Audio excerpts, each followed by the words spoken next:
الحمد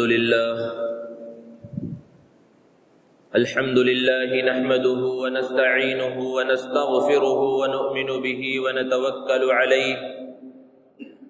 ونعوذ بالله من شرور أنفسنا ومن سيئات أعمالنا من يهده الله فلا مضل له ومن يضلله فلا هادي له ونشهد أن لا إله إلا الله وحده لا شريك له ونشهد أن سيدنا ومولانا محمدا عبده ورسوله صلى الله تعالى عليه وعلى آله وأصحابه وبارك وسلم تسليما كثيرا كثيرا أما بعد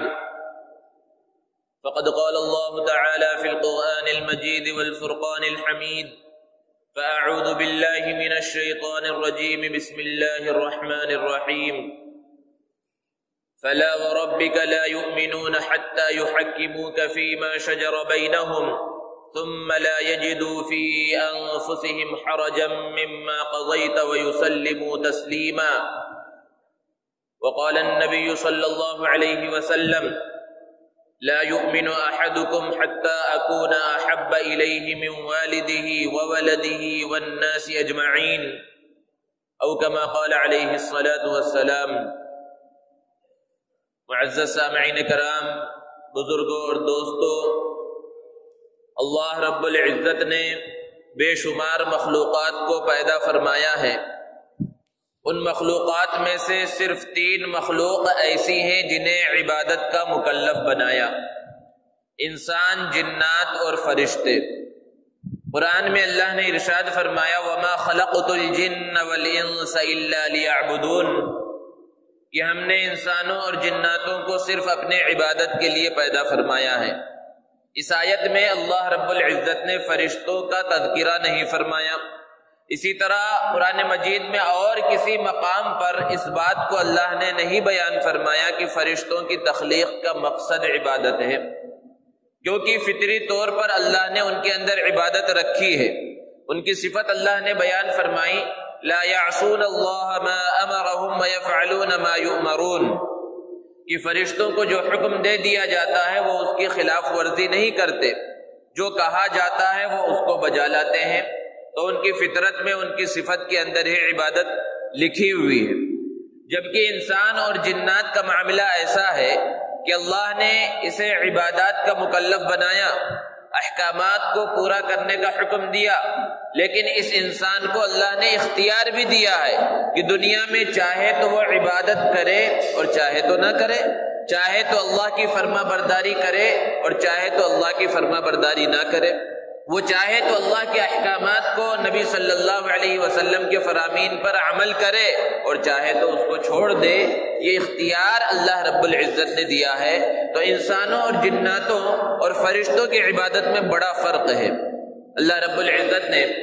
جب انسانوں کی تخلیق کا ارادہ فرمایا تو فرشتوں کے سامنے جب اس کا تذکرہ کیا تو فرشتوں نے کہا تھا کہ آپ ایسی مخلوق کو کیوں پیدا کر رہے ہیں جو زمین میں جا کر فساد مچائے؟ نحن نسبح بحمدک ونقدس لک، ہم تو آپ کی عبادت کر رہے ہیں، آپ کی تسبیح اور تقدیس میں لگے ہوئے ہیں۔ اس وقت اللہ رب العزت نے فرمایا تھا انی اعلم ما لا تعلمون، کہ جو میں جانتا ہوں وہ تم نہیں جانتے۔ تو بہرحال کہنے کا مقصد یہ ہے کہ انسان کی جو تخلیق ہوئی ہے، انسان کو جو پیدا کیا گیا وہ ایک الگ انداز کی عبادت کے لیے پیدا کیا گیا ہے۔ اور اس انسان سے اللہ رب العزت نے ایک عہد لیا تھا، عہد الست میں،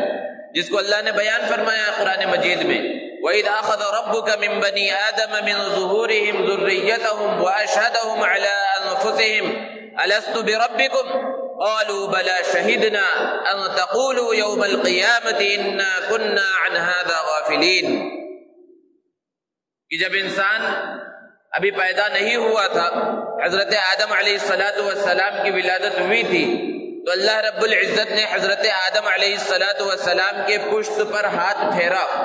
تو قیامت تک ان کے صلب سے جتنے بھی انسان پیدا ہونے والے تھے سب کے سب روحوں کی شکل میں وہاں وجود میں آ گئے۔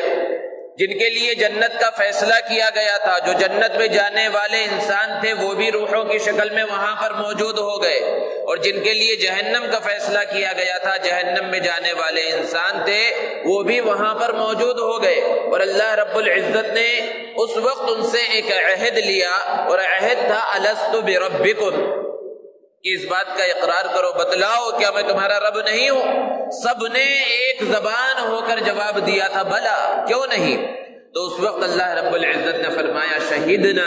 ان تقولوا یوم القیامت انا کنا عن هذا غافلین، کہ یہ جو آج تم اقرار کر رہے ہو ہم اس کے اوپر گواہ ہیں، کل کے تم یہ نہ کہہ سکو گے کہ ہمارے پاس تو دین کا پیغام نہیں پہنچا، ہمارے پاس تو اللہ کا پیغام نہیں پہنچا، تم نے خود اقرار کر لیا ہے اس بات کے ہم گواہ ہیں۔ تو یہ جو عہد لیا گیا، اس عہد کی یاد دہانی کے واسطے اللہ رب العزت نے انبیاء کرام علیہم الصلاۃ والسلام کے مبارک سلسلے کو جاری فرمایا، اور ایک کے بعد ایک نبی اللہ رب العزت بھیجتے رہے، یہاں تک کہ سب سے آخر میں محمد عربی صلی اللہ علیہ وسلم کو مبعوث کیا گیا۔ اور ہر نبی جو دنیا کے اندر آتے تو وہ یہی بتلاتے کہ ایک اللہ کے ہونے کا اقرار کر لو، اس عہد کی تجدید کر لو جو عہد تم عہد الست میں کر چکے ہو اور جس کا اقرار تم کر چکے ہو۔ تو سب سے آخر میں محمد عربی صلی اللہ علیہ وسلم تشریف لائے، آپ کا مقام و مرتبہ سب سے اعلیٰ اور افضل، اور جب آپ کا مقام و مرتبہ سب سے اعلیٰ اور افضل تو وہ امت جو آپ کی طرف منسوب ہے اس کا مقام اور مرتبہ بھی سب سے اعلیٰ اور افضل ہے۔ وہ کتاب جو اس امت کو عطا کی گئی وہ کتاب بھی ساری کتابوں سے سب سے اعلیٰ اور افضل ہے۔ وہ عبادات جو اس امت کو دی گئی وہ عبادات ساری عبادتوں سے سب سے اعلیٰ اور افضل ہے۔ یہ صرف اور صرف نبی کریم صلی اللہ علیہ وسلم کی برکت کی وجہ سے ہے، اور یہ آپ صلی اللہ علیہ وسلم کی خصوصیات میں سے ہے۔ آپ صلی اللہ علیہ وسلم کا مقام و مرتبہ یہ ہے کہ قرآن مجید میں اللہ رب العزت نے آپ کی عمر کی قسم کھائی، لعمرک کا ارشاد فرمایا کہ آپ کی زندگی کی، آپ کی عمر کی قسم۔ آپ صلی اللہ علیہ وسلم کا یہ مقام اور یہ مرتبہ کہ پورے قرآن مجید میں اللہ رب العزت نے کہیں پر بھی محمد صلی اللہ علیہ وسلم کو نام لے کر نہیں پکارا یا محمد کہہ کر نہیں پکارا، جبکہ دیگر انبیاء علیہم الصلاۃ والسلام کو اللہ رب العزت نے ان کے ناموں کے ساتھ پکارا، یا موسیٰ، یا عیسیٰ، یا نوح، یا لوط، یا ہود، مختلف انداز میں اللہ رب العزت نے انبیاء کو پکارا۔ نبی صلی اللہ علیہ وسلم کی جب باری آئی تو کہیں آپ کو یا ایھا النبی کہا گیا، کہیں یا ایھا الرسول کہا گیا، کہیں یا ایھا المزمل کہہ کر پکارا گیا، کہیں یا ایھا المدثر کہہ کر پکارا گیا، کہیں یاسی کہا گیا اور کہیں طٰہٰ کہا گیا۔ یہ آپ صلی اللہ علیہ وسلم کی خصوصیات میں سے ہے۔ آپ صلی اللہ علیہ وسلم کا مقام و مرتبہ اتنا اعلیٰ اور افضل ہے، ہر مسلمان اس کو جانتا ہے اور اس کو سمجھتا ہے آپ صلی اللہ علیہ وسلم کے مقام اور مرتبے کو، لیکن آج دنیا کے اندر بہت سے مقامات پر وقتاً فوقتاً ہر مہینے 2 مہینے کے بعد، سال 2 سال کے بعد نبی کریم صلی اللہ علیہ وسلم کی شان اقدس میں گستاخی کی جرأت کی جاتی ہے۔ چند سالوں پہلے ہم نے سنا تھا، اخبارات میں پڑھا تھا کہ ڈنمارک کے علاقے میں نبی کریم صلی اللہ علیہ وسلم کے خاکے بنائے گئے تھے، کسی کارٹونسٹ نے اس کو تیار کیا گیا تھا، پوری دنیا نے اس کے اوپر احتجاج کیا تھا۔ اسی طرح وقتاً فوقتاً یہ گستاخی کا سلسلہ چلتا رہتا ہے۔ ابھی چند دنوں پہلے آپ حضرات نے سنا ہوگا، پڑھا ہوگا اخبارات وغیرہ کے اندر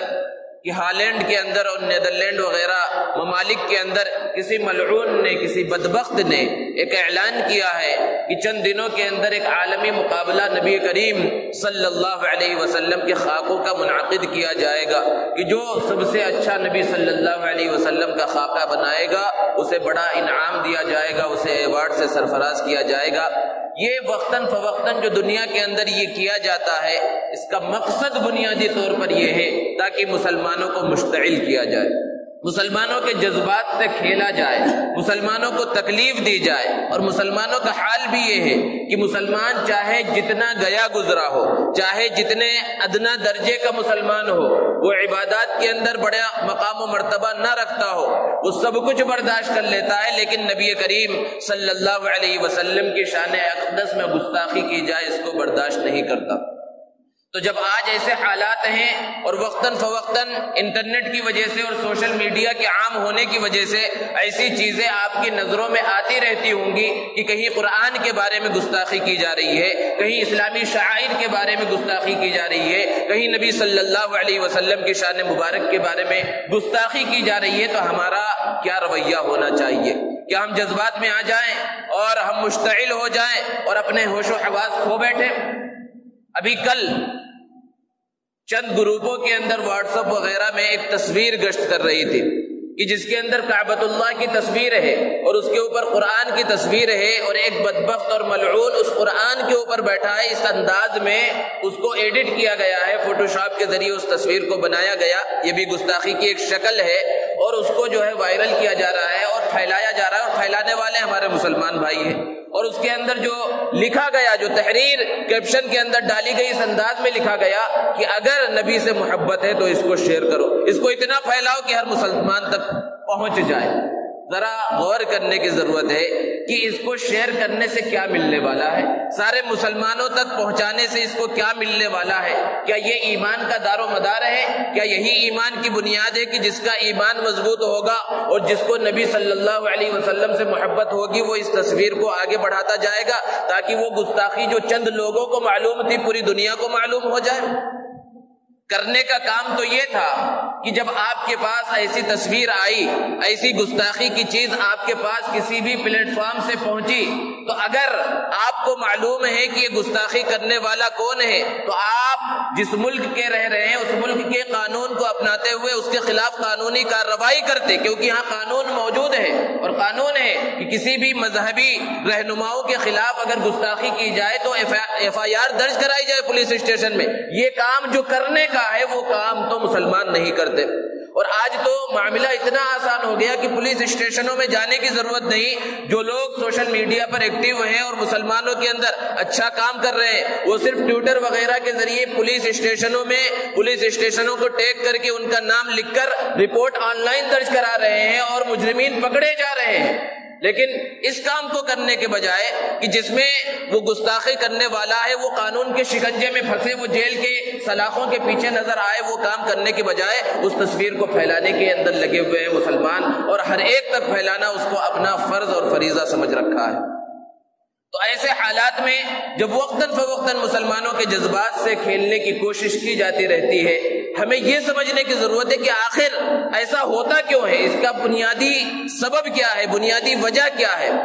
تو بنیادی وجہ تو سب سے بڑی یہ ہے کہ نبی کریم صلی اللہ علیہ وسلم اور مسلمانوں سے ان کے دلوں کے اندر دشمنی ہے، اور بہت سے وہ لوگ ہیں جو اسلام کی عظمت کو نہیں جانتے، نبی کریم صلی اللہ علیہ وسلم کے مقام اور مرتبے کو، آپ کی عظمت کو نہیں جانتے، اس وجہ سے وہ ان کاموں کو انجام دیتے ہیں۔ تو کیا مسلمان کی اب ذمہ داری نہیں ہے کہ غیر مسلمین تک نبی کریم صلی اللہ علیہ وسلم کی صحیح تصویر پہنچائے؟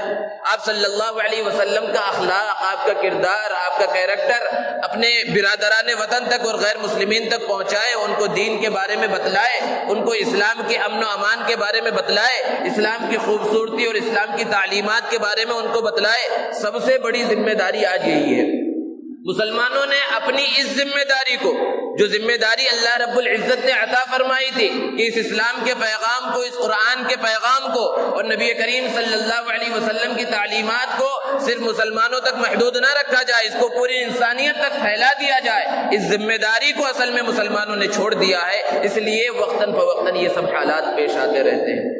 اور غیر مسلموں تک اور دوسروں تک پہنچانا تو دور کی بات ہے۔ آج مسلمانوں کا حال یہ ہے کہ خود نبی کریم صلی اللہ علیہ وسلم کے بارے میں مسلمان نہیں جانتے، نبی کریم صلی اللہ علیہ وسلم کی سیرت کو مسلمان ہی نہیں سمجھتا ہے، نبی کریم صلی اللہ علیہ وسلم کے کیا حقوق ہیں ہر مسلمان کے اوپر وہ مسلمانوں کو خود نہیں معلوم ہے۔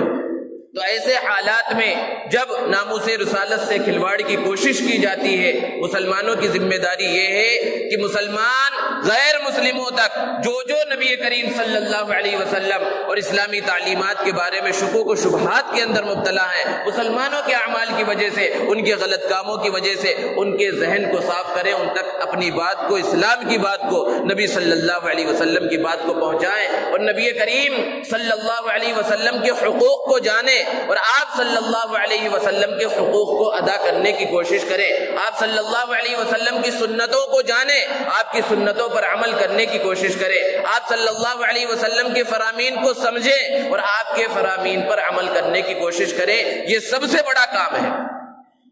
اسلام کے اندر حقوق کا دائرہ بہت وسیع ہے، الگ الگ حقوق ہیں کہ اگر ہر شخص اپنے دائرے میں رہتے ہوئے ان حقوق کو ادا کرے تو معاشرے کے اندر کوئی بگاڑ اور فساد نظر نہ آئے، معاشرے کی اصلاح ہو جائے۔ اور اگر حقوق کا پاس و لحاظ نہ کیا جائے تو پھر معاشرے کے اندر بگاڑ پیدا ہو جاتا ہے کہ باپ اپنے بیٹے کا حق ادا نہ کرے، بیٹا اپنے باپ کا حق ادا نہ کرے، استاد اپنے شاگرد کا حق ادا نہ کرے، شاگرد اپنے استاد کا حق ادا نہ کرے، مزدور اپنے آقا اور مالک کا حق ادا نہ کرے، مالک اپنے مزدوروں کا حق ادا نہ کرے۔ اگر معاشرہ اس انداز کا ہو جائے تو پھر معاشرے کے اندر بگاڑ کے علاوہ اور کچھ نظر نہیں آ سکتا۔ اگر ہر شخص اپنے اپنے میں دائرے میں رہتے ہوئے جو حقوق اس کے اوپر عائد ہیں ان حقوق کو ادا کرتا رہے، جن حقوق کے بارے میں نبی صلی اللہ علیہ وسلم نے بار بار تاکید فرمائی ہے، تو خود بخود معاشرے کی اصلاح ہو جائے گی۔ سارے حقوق میں سب سے بڑھ کر جو حقوق ہیں وہ نبی کریم صلی اللہ علیہ وسلم کے ہیں۔ آپ صلی اللہ علیہ وسلم کا سب سے پہلا حق یہ ہے کہ آپ پر ایمان لایا جائے۔ قرآن میں اللہ نے بیان فرمایا، یا ایھا الذین آمنوا آمنوا باللہ ورسولہ، کہ اے ایمان والو اللہ اور اس کے رسول کے اوپر ایمان لاؤ۔ اور ایمان کس طرح لانا ہے، معیار کیا ہوگا، اللہ نے بیان فرمایا، فَإِنْ آمَنُوا بِمِثْلِ مَا آمَنْتُمْ بِهِ فَقَدِ اهْتَدَوْا۔ جس طرح پہلے کے لوگ یعنی قرون اولا کے لوگ صحابہ کرام نے جس طرح نبی کریم صلی اللہ علیہ وسلم پر ایمان قبول کیا، نبی کریم صلی اللہ علیہ وسلم پر ایمان لے کر آئے، اس طرح ایمان مطلوب ہے، ویسا ایمان لانے کی کوشش کرو۔ آپ پر ایمان لانے کا مطلب کیا ہے کہ آپ کی باتوں پر عمل کیا جائے، آپ کو مانا جائے، آپ کی سے محبت کی جائے، ساری چیزیں اس کے اندر شامل ہو جاتی ہیں۔ اور ایک جگہ پر اللہ رب العزت نے بیان فرمایا، وَمَن لَّمْ يُؤْمِن بِاللَّهِ وَرَسُولِهِ فَإِنَّا أَعْتَدْنَا لِلْكَافِرِينَ سَعِيرًا، کہ جو اللہ اور اس کے رسول کے اوپر ایمان نہ لائے تو ہم نے اس کے لیے خطرناک جہنم کا عذاب تیار کر رکھا ہے۔ تو بنیادی چیز یہ ہے کہ اللہ کے رسول صلی اللہ علیہ وسلم پر جیسا ایمان مطلوب ہے ویسا ایمان لایا جائے، یہ نبی صلی اللہ علیہ وسلم کا سب سے پہلا حق ہے۔ اور آپ صلی اللہ علیہ وسلم کا دوسرا حق یہ ہے کہ آپ کی عظمت دلوں کے اندر ہو، آپ کا مقام و مرتبہ ہر مسلمان کے دل کے اندر ہو۔ آپ کا کیا مقام و مرتبہ ہے؟ قرآن میں اللہ نے بیان فرمایا، وَإِنَّكَ لَعَلَىٰ خُلُقٍ عَظِيمٍ، کہ سب سے اعلیٰ اخلاق والے آپ ہیں۔ اور ارشاد فرمایا، وَرَفَعْنَا لَكَ ذِكْرَكَ، اللہ رب العزت فرما رہے ہیں کہ ہم نے آپ کے مقام و مرتبے کو بلند کر دیا ہے۔ آپ کا مقام اور مرتبہ کیا ہے کہ اللہ رب العزت نے نبی کریم صلی اللہ علیہ وسلم کے ذریعے انبیاء کے سلسلے کو ختم فرمایا اور ارشاد فرمایا، ما كان محمد ابا احد من رجالكم ولكن رسول اللہ وخاتم النبیین، کہ محمد صلی اللہ علیہ وسلم تم میں سے کسی مرد کے باپ نہیں ہیں، آپ صلی اللہ علیہ وسلم نبیوں کو ختم کرنے والے ہیں، خاتم النبیین ہیں، خاتم المرسلین ہیں۔ آپ صلی اللہ علیہ وسلم کے مقام اور مرتبے کو بیان کرتے ہوئے ارشاد فرمایا، یا ایھا النبی انا ارسلناک شاہدا ومبشرا ونذیرا وداعیا الی اللہ باذنہ وسراجا منیرا، کہ آپ کو شاہد، بشیر، نذیر اور سراج منیر بنا کر بھیجا گیا ہے۔ یہ آپ صلی اللہ علیہ وسلم کی عظمت ہے۔ آپ کی عظمت مسلمان کے دل کے اندر ہونی چاہیے، سچی پکی عظمت، جیسی عظمت صحابہ کرام رضوان اللہ تعالی علیہم اجمعین کے دلوں کے اندر تھی۔ یہ دوسرا حق ہے۔ اور تیسرا حق ہے نبی کریم صلی اللہ علیہ وسلم سے محبت۔ عظمت جب ہوگی تو محبت بھی ہوگی۔ محبت کے بارے میں اللہ کے رسول صلی اللہ علیہ وسلم نے خود ارشاد فرمایا، لا یؤمن احدکم حتی اکون احب الیہ من والدہ وولدہ والناس اجمعین، کہ تم میں سے کوئی شخص اس وقت تک کامل مومن نہیں ہو سکتا جب تک کہ وہ مجھ سے، اپنے اولاد سے، اپنے والدین سے اور دنیا کے سارے لوگوں سے زیادہ محبت نہ کرے۔ حضرت عمر ابن الخطاب رضی اللہ تعالی عنہ نے ایک مرتبہ نبی صلی اللہ علیہ وسلم سے عرض کیا، اللہ کے رسول مجھے آپ سے بہت زیادہ محبت ہے، یہاں تک کہ ہر چیز سے زیادہ سوائے اپنی جان کے۔ اپنی جان کے علاوہ ہر چیز سے زیادہ آپ سے محبت ہے۔ آپ صلی اللہ علیہ وسلم نے ارشاد فرمایا اے عمر ابھی ایمان کامل نہیں ہے۔ پھر تھوڑی دیر کے بعد حضرت عمر رضی اللہ تعالی عنہ نے اپنے آپ پر غور کیا اور اس کے بعد ارشاد فرمایا اللہ کے رسول مجھے آپ سے سب سے زیادہ محبت ہے، یہاں تک کہ اپنی جان اور اپنی زندگی سے بھی زیادہ آپ سے محبت ہے۔ تو آپ صلی اللہ علیہ وسلم نے ارشاد فرمایا الآن کہ اب ایمان کامل اور مکمل ہو گئے۔ تو ایسی محبت مطلوب ہے۔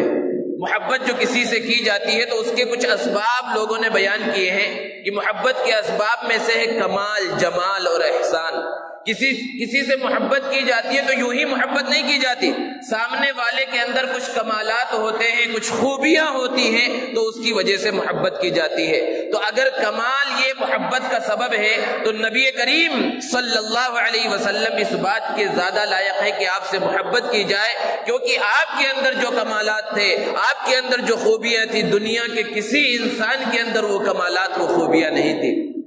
بلکہ مسلمانوں کا عقیدہ ہے کہ حضرت آدم علیہ السلام سے لے کر حضرت عیسیٰ علیہ السلام تک جتنے انبیاء کرام علیہ السلام تشریف لائے اور مختلف اوقات میں مختلف زمانے میں اللہ رب العزت نے انہیں جن جن کمالات، جن جن خوبیوں سے متصف فرمایا، وہ سارے کمالات، وہ ساری خوبیاں ایک ساتھ نبی کریم صلی اللہ علیہ وسلم کو عطا کر دی گئی تھی۔ دنیا کے لوگوں کے اندر الگ الگ انداز کے لوگ ہوتے ہیں اور ان کے اندر الگ الگ کمال ہوتا ہے۔ کوئی میدان جنگ کا ماہر ہے، کوئی پڑھنے لکھنے کا ماہر ہے، کوئی پڑھانے کا بہت بڑا ماہر ہے۔ کوئی انسان ایسا آپ کو نظر نہیں آتا جس کے اندر ساری خوبیاں ہوں، لیکن اگر آپ نبی کریم صلی اللہ علیہ وسلم کی سیرت کا مطالعہ کریں گے تو آپ کو پتہ چلے گا کہ اللہ کے رسول صلی اللہ علیہ وسلم کے اندر ایک ساتھ ساری خوبیاں جمع تھیں۔ تو کمال اگر یہ محبت کا سبب ہے تو نبی صلی اللہ علیہ وسلم سب سے زیادہ محبت کے لائق ہیں۔ اور دوسرا سبب بیان کیا جاتا ہے جمال۔ جمال کے معنی خوبصورتی، اور یہ خوبصورتی کوئی دائمی سبب نہیں ہے، لیکن دنیا کے اندر آپ کو بے شمار ایسے لوگ مل جائیں گے جو خوبصورتی کی وجہ سے کسی سے محبت کے اندر مبتلا ہو جاتے ہیں۔ تو اگر خوبصورتی اور حسن و جمال یہ محبت کا سبب ہے تو نبی کریم صلی اللہ علیہ وسلم سے زیادہ کوئی خوبصورت نہیں تھا۔ حضرت جابر رضی اللہ تعالی عنہ سے کسی نے پوچھا کہ ذرا یہ بتلاؤ نبی صلی اللہ علیہ وسلم کا چہرہ کیا تلوار کی طرح چمکدار تھا؟ حضرت جابر رضی اللہ تعالی عنہ نے ارشاد فرمایا نہیں، میرے محبوب کا چہرہ چاند کی طرح چمکدار تھا، کیونکہ اگر تلوار سے مشابہت دی جائے تو تلوار لمبی ہوتی ہے، کہیں کوئی یہ نہ سمجھ لے کہ میرے محبوب کا چہرہ چمکدار تو تھا لیکن زیادہ لمبا تھا، اس لیے چاند سی تشبیہ دی۔ اور بعض تو وہ ہے کہ چاند سے تشبیہ دینا بھی پسند نہیں، کہ چاند سے تشبیہ دینا بھی کوئی انصاف ہے؟ چاند میں ہے چھائیاں اور آپ کا چہرہ صاف ہے۔ تو آپ صلی اللہ علیہ وسلم کا یہ کمال، یہ خوبصورتی تھی۔ حضرت عائشہ صدیقہ رضی اللہ تعالی عنہا نے بیان فرمایا کہ مصر کی عورتوں نے حضرت یوسف علیہ السلام کے حسن و جمال کو اور آپ کی خوبصورتی کو دیکھا تھا تو اپنی انگلیوں کو انہوں نے کاٹ لیا تھا، اگر میرے محبوب کے حسن و جمال کو دیکھتی تو اپنے دل کو کاٹ لیتی۔ یہ حضور اکرم صلی اللہ علیہ وسلم کے حسن و جمال کا عالم ہے۔ صحابہ تو یہ بیان فرماتے ہیں کہ ہم سے اگر کوئی یہ پوچھے کہ اللہ کے رسول صلی اللہ علیہ وسلم کا چہرہ اور آپ کا حلیہ مبارک کیسا تھا، اگر تم یہ بتاؤ تو ہمارے اندر یہ طاقت نہیں ہے کہ ہم آپ کے حسن و جمال کو بیان کر سکیں، کیونکہ آپ صلی اللہ علیہ وسلم کے چہرے پر ایسا جلال، ایسا جمال، ایسا رعب تھا کہ ہماری نظر آپ کے چہرے پر ٹکتی نہیں تھی۔ ہم بتا نہیں سکتے ہیں اللہ کے رسول صلی اللہ علیہ وسلم کی خوبصورتی کیسی تھی۔ تو اگر خوبصورتی کی وجہ سے، حسن و جمال کی وجہ سے کسی سے محبت کی جا سکتی ہے تو وہ صرف اور صرف محمد عربی صلی اللہ علیہ وسلم کی ذات گرامی ہے۔ اور تیسرا سبب محبت کا ہے احسان۔ ایک محاورہ ہے کہ الانسان عبد الاحسان، کہ انسان احسان کا بندہ، احسان کا غلام ہے، کہ اگر کسی نے کسی کے اوپر احسان کر دیا تو اس سے محبت ہو جاتی ہے۔ نبی کریم صلی اللہ علیہ وسلم ہمارے سب سے بڑے محسن ہیں۔ ہمارے سب سے بڑے محسن ہمارے والدین نہیں، ہمارے اساتذہ نہیں، ہمارے دوست و احباب اور عزیز و اقارب نہیں، سب سے بڑے محسن ہمارے محمد عربی صلی اللہ علیہ وسلم ہیں۔ اللہ کے رسول صلی اللہ علیہ وسلم کو ہمیشہ اس امت کی فکر تھی کہ کس طرح میری یہ امت جہنم کے راستے سے بچ جائے اور جنت کے راستے کی طرف چلنے لگے۔ اللہ کے رسول صلی اللہ علیہ وسلم نے ایک مرتبہ ارشاد فرمایا کہ میری اور تمہاری مثال اس شخص کی طرح ہے جس نے ایک جگہ پر آگ کو جلایا، اور جب آگ اگر رات میں جلائی جائے تو پھر پروانے آ کر اس کے ارد گرد چکر لگانے لگتے ہیں اور آگ میں جل کر مر جاتے ہیں۔ آپ نے بھی دیکھا ہوگا کہیں چراغ جل رہا ہو، موم بتی جل رہی ہو تو بہت سے کیڑے جنہیں پروانے کہا جاتا ہے وہ آ کر اپنی جان کو وہاں پر قربان کر دیتے ہیں۔ شمع کے ارد گرد پروانے آتے ہیں اور اپنی جان کو قربان کر دیتے ہیں۔ جب اس نے آگ جلایا اور پروانے اور یہ کیڑے آگے چھوٹے چھوٹے اور اس میں آگ میں گر کر مرنے لگے تو اس کو تکلیف ہونے لگی کہ یہ چھوٹے چھوٹے کیڑے ہیں میری وجہ سے مر رہے ہیں۔ اب ان کو بچانے کی کوشش کر رہا ہے، آگ سے دور کر رہا ہے کہ کسی طرح جو ہے یہ بچ جائے اور آگ میں گر کر نہ مرے، لیکن وہ کیڑے کیا ہیں کہ اس کے بچانے کے باوجود، ہاتھ سے روکنے کے باوجود بھی آگ میں جا رہے ہیں اور گر کر مر جا رہے ہیں۔ اللہ کے رسول صلی اللہ علیہ وسلم نے ارشاد فرمایا بالکل میرا معاملہ بھی ایسا ہی ہے کہ میں تمہاری کمر پکڑ پکڑ کر جہنم کی آگ سے بچانے کی کوشش کر رہا ہوں اور تم ہو کہ جہنم کی طرف ہی چلے جا رہے ہو۔ اللہ کے رسول صلی اللہ علیہ وسلم کو اتنی فکر تھی۔ ایک صحابی نے بیان کیا، اللہ کے رسول صلی اللہ علیہ وسلم کے چہرے کو بیان کرتے ہوئے، کان دائم الفکوۃ متواصل الاحزان، کہ جب بھی میں نبی صلی اللہ علیہ وسلم کے مبارک چہرے کو دیکھتا ہوں تو ایسا محسوس ہوتا ہے آپ کے اوپر کوئی فکر طاری ہے، کوئی غم سوار ہے۔ کیا اللہ کے رسول صلی اللہ علیہ وسلم کو جو فکر تھی، جو غم تھا، کیا دنیا کے لیے غم تھا؟ کیا دنیا کی آسائش کے واسطے، دنیا کے مال و دولت کے واسطے غم تھا؟ آپ کے اوپر جو غم طاری رہتا تھا وہ صرف اور صرف اپنی امت کا غم تھا کہ کس طرح یہ امت کامیاب ہو جائے، کس طرح یہ میرے ماننے والے کامیاب ہو جائے، کس طرح یہ جہنم کے راستے سے بچ جائے۔ تو اتنے احسانات ہیں حضور صلی اللہ علیہ وسلم کے، اگر احسان کی وجہ سے کسی سے محبت کی جا سکتی ہے تو سب سے بڑے محسن ہمارے حضور اکرم صلی اللہ علیہ وسلم ہیں، ان سے محبت کی جانی چاہیے۔ تو اللہ کے رسول صلی اللہ علیہ وسلم کے حقوق میں ایک حق ہے آپ پر ایمان لانا، آپ کی عظمت مسلمانوں کے دلوں کے اندر ہونی چاہیے، آپ کی محبت ہونی چاہیے، اور چوتھا اور بنیادی حق ہے کہ آپ کی اطاعت ہو، آپ نے جو کچھ فرما دیا اس کے اوپر عمل کیا جائے۔ قرآن میں اللہ نے بیان فرمایا اطیعوا اللہ والرسول، اللہ کی اطاعت کرو، نبی صلی اللہ علیہ وسلم کی اطاعت کرو، اور ارشاد فرمایا ومن یطع اللہ والرسول، کہ جو اللہ اور اس کے رسول کی اطاعت کرے گا وہ کامیاب ہوگا۔ جگہ جگہ پر اللہ کے رسول صلی اللہ علیہ وسلم کی اطاعت کا حکم دیا گیا ہے کہ نبی صلی اللہ علیہ وسلم نے جو کچھ فرما دیا، آپ نے جو کچھ کہہ دیا اس کو مانا جائے، آپ کے فرامین پر عمل کیا جائے، آپ کے احکامات پر عمل کیا جائے، آپ کی سنتوں پر عمل کیا جائے۔ محبت کا تقاضا تو اسی وقت پورا ہوگا، ورنہ انسان خوب دعویٰ کرتا رہے کہ مجھے محمد صلی اللہ علیہ وسلم سے محبت ہے، لیکن آپ صلی اللہ علیہ وسلم نے جو فرمایا اس پر عمل نہ کرے، آپ کی سنتوں پر عمل نہ کرے، تو پھر اگرچہ وہ زبان سے نہیں کہہ رہا کہ مجھے محمد صلی اللہ علیہ وسلم سے محبت نہیں، لیکن اپنے عمل کے ذریعے وہ کر کے دکھلا رہا ہے۔ چہرہ نبی صلی اللہ علیہ وسلم کے جیسا نہ ہو، لباس نبی صلی اللہ علیہ وسلم کے جیسا نہ ہو، جن چیزوں سے اللہ کے رسول صلی اللہ علیہ وسلم نے منع کیا ہے جانتے بوجھتے ہوئے بھی اس سے بچنے کی کوشش نہ کرے، وہ ہزار محبت کا دعویٰ کرتا رہے لیکن عمل کے ذریعے یہ کہہ کر بتلا رہا ہے کہ مجھے محمد صلی اللہ علیہ وسلم سے محبت نہیں ہے۔